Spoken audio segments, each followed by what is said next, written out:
Assalamualaikum warahmatullahi wabarakatuh.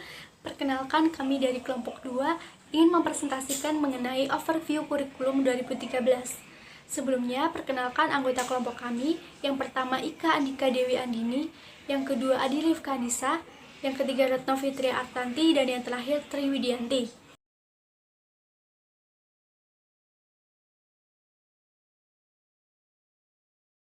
Materi pertama yang akan kita bahas yaitu mengenai hakikat kurikulum. Terdapat 5 hakikat kurikulum. Yang pertama yaitu inti dari kurikulum 2013 atau K13 adalah pada upaya penyederhanaan dan tematik integratif. Yang kedua, bertujuan untuk mendorong peserta didik untuk lebih mampu baik dalam melaksanakan observasi, bertanya, bernalar, dan mengkomunikasikan. Yang ketiga, objek pembelajaran dalam penataan dan penyempurnaan pembelajaran 2013 menekankan pada fenomena alam, sosial, seni, dan juga budaya. Yang keempat, pelaksanaan penyusunan kurikulum 2013 adalah bagian dari pengembangan kurikulum berbasis kompetensi atau KBK yang telah dirintis pada tahun 2004 dengan mencakup kompetensi sikap, pengetahuan, dan keterampilan secara terpadu. Yang terakhir, strategi pengembangan pendidikan dapat dilakukan pada upaya meningkatkan capaian pendidikan melalui pembelajaran siswa aktif berbasis kompetensi. Yang kedua adalah substansi perubahan pada kurikulum 2013. Perubahan kurikulum KTSP ke kurikulum 2013 mencangkut 4 elemen perubahan kurikulum, yaitu pertama, standar kompetensi lulus atau SKL, yaitu adanya peningkatan dan keseimbangan antara soft skill dan juga hard skill dengan mengasah 3 aspek, yaitu sikap, pengetahuan, dan juga keterampilan. Yang kedua adalah standar isi atau SI, yaitu pada perubahan standar isi di mana pada KTSP kompetensi diturunkan dari mata pelajaran, sedangkan pada kurikulum 2013 mata pelajaran diturunkan dari kompetensi. Sedangkan pendekatannya sama-sama dilakukan melalui pendekatan mata pelajaran.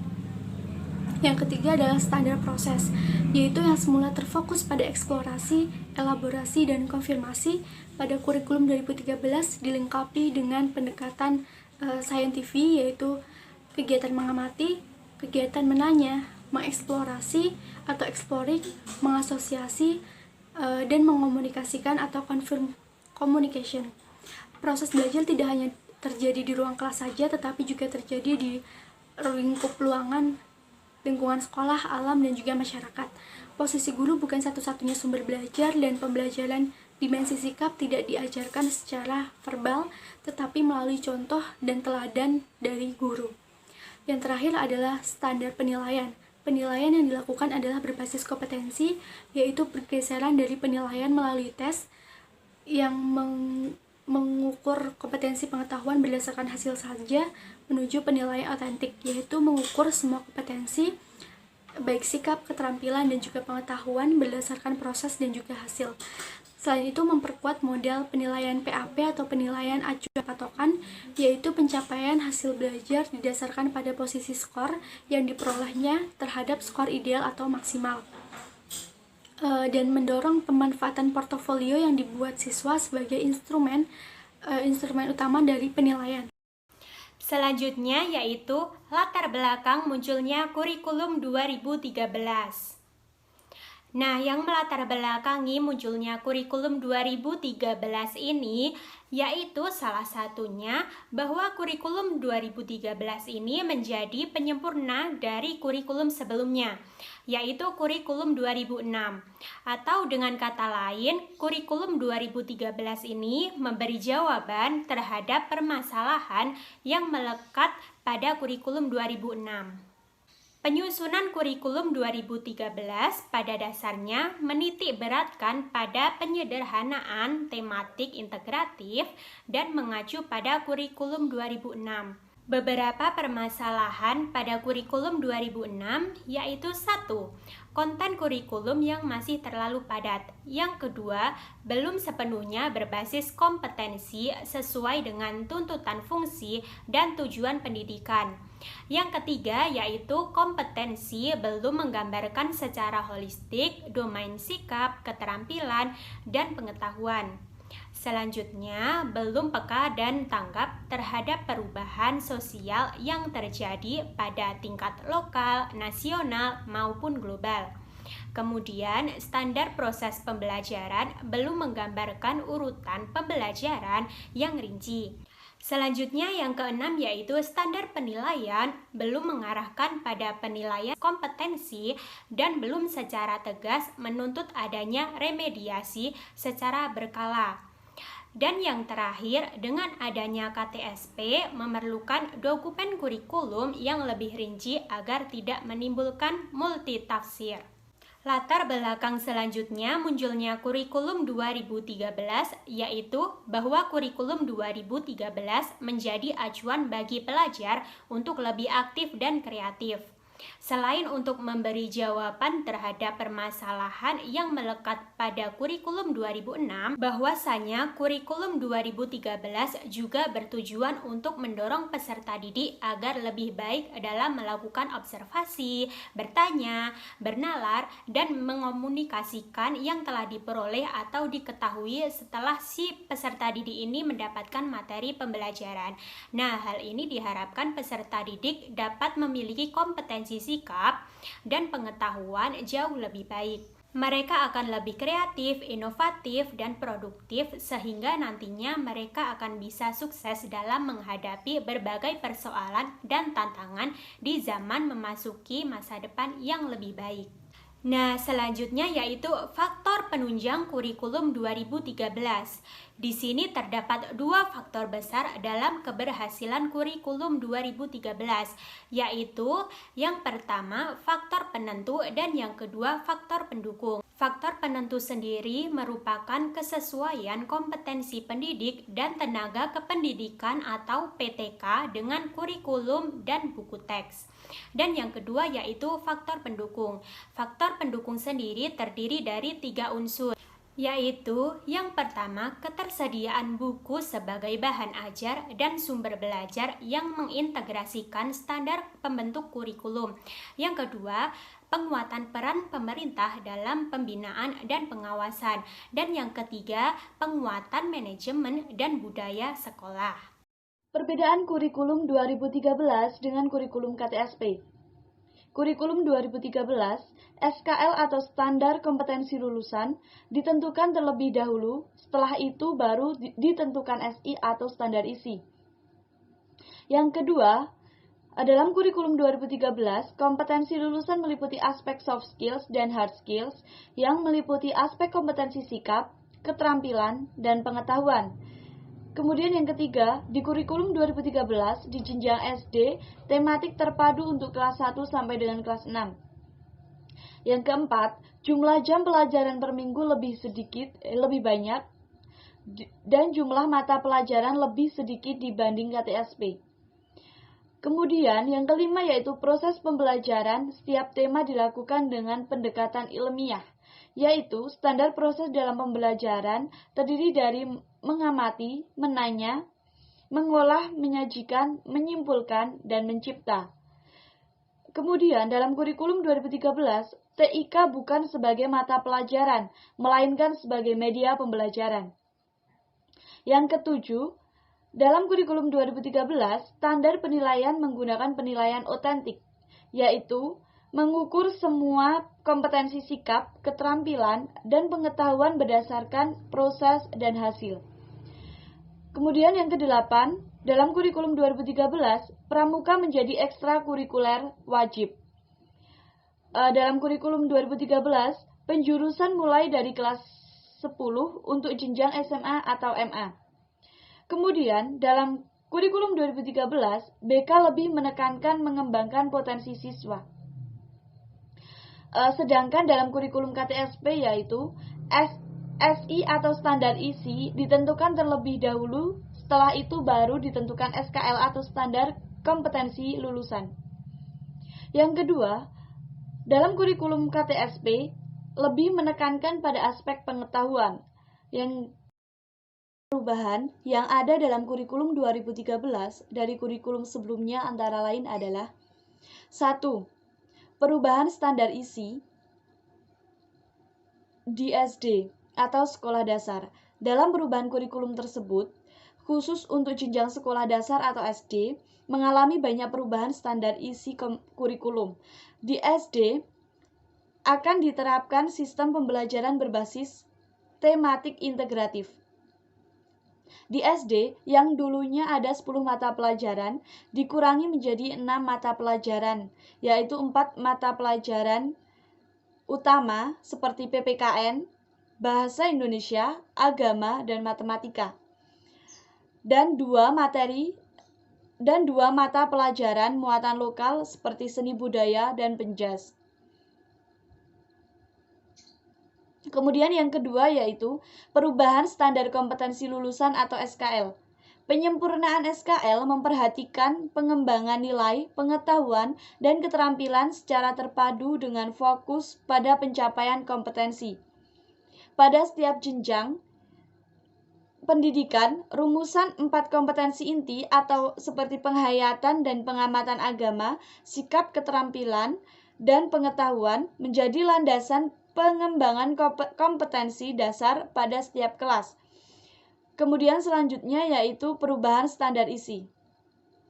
Perubahan standar isi dari kurikulum sebelumnya yang mengembangkan kompetensi dari mata pelajaran menjadi fokus pada kompetensi yang dikembangkan menjadi mata pelajaran melalui pendekatan tematik integratif atau standar proses. Kemudian yang keempat, perubahan standar proses. Perubahan pada standar proses berarti perubahan strategi pembelajaran. Guru wajib merancang dan mengelola proses pembelajaran aktif yang menyenangkan. Peserta didik difasilitasi untuk mengamati, menanya, mengolah. Landasan proses berbasis kompetensi yang pertama adalah keterampilan sikap atau attitude dari Cardwell. Pembelajaran afektif ditunjukkan dengan perilaku adanya sikap kesadaran, ketertarikan, perhatian, dan tanggung jawab, serta kemampuan untuk mendengarkan dan menanggapi dengan interaksi orang lain, dan kemampuan untuk menunjukkan karakteristik sikap atau nilai-nilai sesuai dengan situasi ujian di bidang studi. Nah, untuk tingkatan dari kompetensi sikap ini yang paling rendah yaitu ada receiving atau menerima. Sikap menerima merujuk pada kesediaan siswa untuk mengikuti atau terlibat dalam sebuah pembelajaran atau fenomena. Kemudian yang kedua ada responding atau menerima. Maaf atau merespon. Di sini siswa berperan aktif untuk berkreasi menanggapi suatu fenomena dalam pembelajaran. Yang ketiga ada valuing atau menilai. Menilai berkaitan dengan apresiasi atau sikap siswa, menghargai siswa yang melekat pada objek, fenomena, atau perilaku tertentu. Kemudian yang terakhir adalah organisation atau organisasi, berkaitan dengan penyatuan nilai-nilai yang berbeda, menyelesaikan konflik di antara mereka dan memulai membangun sistem internal. Nah, selanjutnya yang kedua adalah taksonomi keterampilan oleh Jeff Dyer. Nah, untuk tingkatan yang pertama adalah observasi atau mengamati. Peserta didik diminta untuk atau diarahkan untuk mengamati lingkungan sekitar. Nah, dari situ nantinya siswa tersebut akan mengetahui bahwa apa sih yang tidak terjadi atau yang menjadi hal sensitif yang tidak seharusnya terjadi dan tidak bekerja sebagaimana mestinya. Kemudian yang kedua adalah questioning atau menanya. Nah, pada tingkatan ini pembelajaran menggunakan pertanyaan, yaitu mengapa hal tersebut dapat terjadi, bagaimana mereka menjadi berbeda. Konsep bertanya merupakan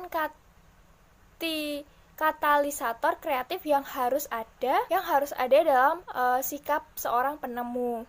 Jadi di sini itu merangsang peserta didik untuk bertanya, yaitu untuk lebih memahami apa yang mereka pelajari dan bertanya mengenai hal-hal yang mereka belum pahami, seperti itu. Kemudian yang ketiga adalah experimenting atau bereksperimen. Nah, bereksperimen ini berkaitan dengan setelah tadi bertanya mengapa atau bagaimana. Nah, selanjutnya siswa itu dapat bereksperimen mengenai akan menghasilkan data atau sesuatu yang mungkin dapat dimanfaatkan di masa yang akan datang. Dapat ada asosiasi atau menghubungkan. Nah, di sini kemampuan untuk membuat koneksi di seluruh bidang jaringan seperti pengetahuan, geografi, atau industri. Nah, dari sini itu dapat dibuat karena sudah mengamati, menanya, kemudian bereksperimen. Kemudian yang terakhir ada komunikasi atau networking atau mengkomunikasikan jaringan atau membuka jaringan. Sebagai seorang inventor, peserta didik diarahkan untuk bertemu dengan orang-orang dengan latar belakang dengan perspektif berbeda guna membuka jaringan secara luas, seperti itu. Selanjutnya mereka dapat bertukar ide gagasan dari mengomunikasikan pengetahuan mereka sendiri agar dapat menyelesaikan atau menunjukkan apa yang telah diperoleh setelah mendapatkan perspektif dari berbagai jaringan. Ini adalah kompetensi pengetahuan atau knowledge dari Bloom. Nah, kurikulum 2013 ini mengacu pada teori kemampuan pengetahuan dari Bloom. Nah, taksonomi pengetahuan dari Bloom itu yang pertama tingkatannya adalah knowing atau mengetahui, menghafal, yaitu menghafal dan mengingat informasi tetapi tanpa bukti pemahaman. Kemudian yang kedua ada understanding atau memahami. Di sini yang dimaksud adalah memahami sebuah konsep dan mampu menjelaskan dengan bahasanya sendiri. Kemudian yang ketiga adalah applying atau menerapkan. Di sini menggunakan pengetahuan dan pemahaman untuk menyelesaikan sebuah masalah, mentransfer hal-hal atau ide dan bersifat teoritis ke berbagai situasi praktis. Kemudian yang keempat ada analyzing atau menganalisis. Di sini yang dimaksud adalah mengidentifikasi bagian-bagian konsep atau memecah bagian-bagian konsep bidang sehingga struktur organisasi dapat dipahami. Kemudian yang terakhir ada evaluasi atau mengevaluasi, memberikan evaluasi atau penilaian terhadap nilai-nilai dari suatu ide. Kemudian yang kedua ada model kurikulum dari 2013. Nah, yang pertama ada model pembelajaran tematik atau tematik integratif. Nah, di sini guru berperan sebagai fasilitator dan siswa berperan aktif untuk memecahkan sebuah masalah. Dan juga pembelajaran tematik ini adalah memberikan pengalaman yang bermakna kepada peserta didik dari sebuah tema-tema yang telah dipelajari, seperti itu. Kemudian yang kedua adalah pendekatan saintifik. Pendekatan ini memberikan pemahaman kepada peserta didik dalam mengenal dan memahami berbagai materi menggunakan pendekatan ilmiah. Nah, prinsip pendekatan saintifik oleh Majid yang pertama adalah belajar peserta didik aktif, asesmen, dan keberagaman. Yang ketiga ada discovery learning. Tujuan dari discovery learning ini adalah belajar bagaimana menganalisis dan menginterpretasikan informasi untuk memahami apa yang sedang dipelajari. Jadi guru bukan memberikan jawaban yang benar dari menghafal, seperti itu. Jadi siswa sendiri itu yang memahami dan menginterpretasikan sendiri, seperti itu. Kemudian 5 perbedaan dari model discovery learning. Yang pertama, lebih mengedepankan pembelajaran aktif daripada pembelajaran pasif. Yang kedua, pembelajaran lebih berorientasi pada proses daripada isi. Yang ketiga, kegagalan merupakan suatu hal yang penting. Keempat, diperlukan umpan balik. Dan yang kelima, pemahaman mendalam. Yang keempat adalah problem-based learning. Problem-based learning atau pembelajaran berbasis masalah ini adalah agar peserta didik memiliki keterampilan untuk menyelidiki dan mengidentifikasi sebuah masalah. Yang kelima adalah program-based learning. Pembelajaran berbasis proyek atau project-based learning (PJBL) adalah metode pembelajaran yang menggunakan proyek atau kegiatan sebagai media. Peserta didik melakukan eksplorasi, penilaian, interpretasi, sintesis, dan informasi untuk menghasilkan berbagai bentuk dari hasil belajar.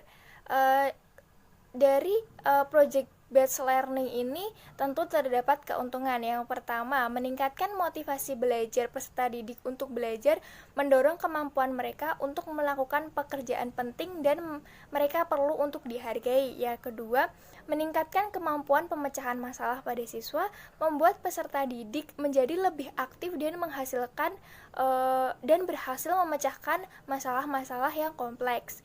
Yang keempat, meningkatkan kolaborasi antar siswa. Jadi kan ini proyek berbasis proyek, jadi mereka bisa menyelesaikan proyek ini secara bersama-sama. Jadi mereka saling berkolaborasi untuk menyelesaikan proyeknya. Kemudian yang kelima, mendorong peserta didik untuk mengembangkan dan mempraktikkan keterampilan komunikasi. Nah, jadi kan di sini PJBL ini kan project ya, jadi tidak satu atau dua orang tapi berkelompok. Mereka dapat mengembangkan dan mempraktikkan keterampilan berkomunikasi karena perlu diutamakan atau perlu kemampuan itu untuk berkomunikasi seperti itu ya. Kemudian yang terakhir adalah meningkatkan keterampilan peserta didik dalam mengelola sumber. Jadi kan berbasis proyek ya. Jadi mereka bisa menggali dari berbagai banyak sumber untuk memecahkan suatu masalah tersebut.